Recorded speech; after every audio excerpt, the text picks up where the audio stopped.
Tu me mettais Ok. 30 secondes, je vérifie. Non, quand il m'a dit 85, c'est... Non, pas Messiraj Médaille, excuse-moi. C'est Deot Ishiot. השאלות שקשה ביותר לענות עליהן, les questions qui sont les plus dures à répondre des fois, הן שאלות סובייקטיביות, אודות בני אדם. Donc des sujets qui sont un peu subjectifs sur la personne en question. האם התלמיד חכם? האם הבחורה נבונה? Est-ce que c'est un garçon? D'ailleurs, le shidour que je vous ai raconté hier, d'accord, j'ai bien vérifié, bon, c'est quelqu'un de chacham. Mais répondre qu'il est chacham, c'est quelque chose de subjectif, c'est pas quelque chose d'objectif. Ça va dépendre, qu'est-ce qu'il a appris, ça dépend de quel sujet il parle. Donc, c'est des questions qui sont un peu comme ça, un peu floues. Hamusagim alalu yechassim même, ça dépend de la situation. Share bezenekuda nershava bacho yeshiva tamid chacham. Ça veut dire que par exemple dans la Gemara, il défonce. Mais un Rabbi Akiva Iger, peut-être il ne comprend pas facilement. Alors c'est-à-dire qu'il n'est pas chacham parce qu'il ne comprend pas Rabbi Akiva Iger. Soit il comprend, mais Rabbi Akiva Iger il ne comprend pas, c'est-à-dire qu'il n'est pas chacham à cause de ça. Donc même ça, c'est une réponse un peu subjective de dire ce qu'il est chacham, pas chacham. Comment on définit qu'elle est fine d'esprit, elle est tvuna, elle a une intelligence. Comment on peut définir ça? Et donc,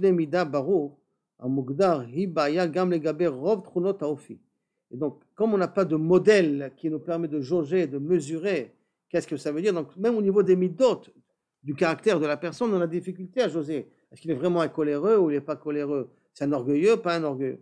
De pouvoir donner des réponses précises, puisqu'on a précis quand on a des réponses sur une autre personne, de pouvoir donner des réponses précises, c'est un petit peu difficile. Yetera mizo, en plus de ça, ראינו שאסור לספק מידע העלול לחבל למימוש של השידור. On n'a pas le droit de donner des informations qui risquent d'abîmer ou d'empêcher le shidur d'être lancé. אלא אם כן, יש באותו מידע בסיס מספיק לכך, que si on a une information qui est bien basée, qui est bien claire. Alors là, on peut la transmettre. Mais si l'information qu'on a, elle est floue, on n'a pas le droit de la transmettre si elle risque d'annuler le shidur.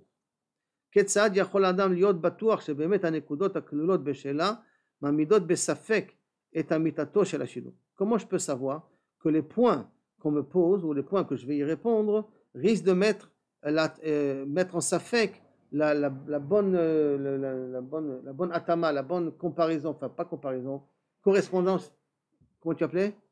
Compatibilité, voilà, du shidur.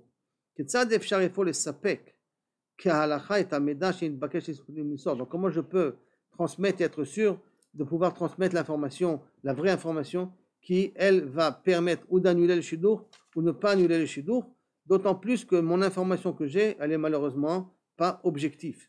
Elle est rien que subjective, c'est la façon comment moi je vois les choses. Par conséquent, ברור שלא יהיה זה מן התבונה שאחד מן הצדדים יפנה בבקשה מידע מסוג זה אל מכרו. Donc il faudrait être honnête que celui qui veut faire le shidur ou celui qui veut proposer sa fille ou son garçon, qu'il n'aille pas poser ces questions-là à ses amis. Quand la réponse, elle risque d'être pas objective, ne lui pose pas ces questions. Ne la pose pas. Cherche, mais en tout cas ne la pose pas à ton ami, ne le mets pas dans une situation mal à l'aise où il ne pourra pas te répondre objectivement sur le sujet. Donc comment faire? Alors le maaseh, Achafetz Chaim Omer, shebirurim kaelu enam roim letchuva. Le type de birurim, est-ce qu'il est chacham, est-ce qu'il est fin, est-ce qu'il est yeshla tvuna? Laisse tomber ça. C'est pas des sujets à vérifier pour un shidur.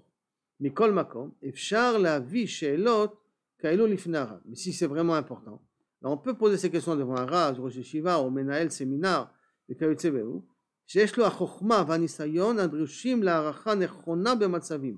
Lui, son rave, qu'il a vu et qu'il a suivi, ou le rosh séminaire, ou le rosh yeshiva, qu'il a suivi dans les livres, alors dans les shiur, il peut, lui, plus ou moins, il a plus d'objectivité dans son jugement, est-ce que c'est quelqu'un de chacham ou pas? Parce que normalement, on ne fait pas passer un test de QI, un IQ aux gens avant le shidur pour savoir s'il est vraiment chacham ou pas chacham. Et là, c'est au fil de la communication avec l'élève que tu peux savoir s'il est fin, il n'est pas fin, est-ce qu'il comprend, il ne comprend pas, comment il est. Donc par conséquent, ça c'est des questions à ne pas poser à des amis, mais à poser au rosh yeshiva, ou à poser à son rav, à poser à son prof.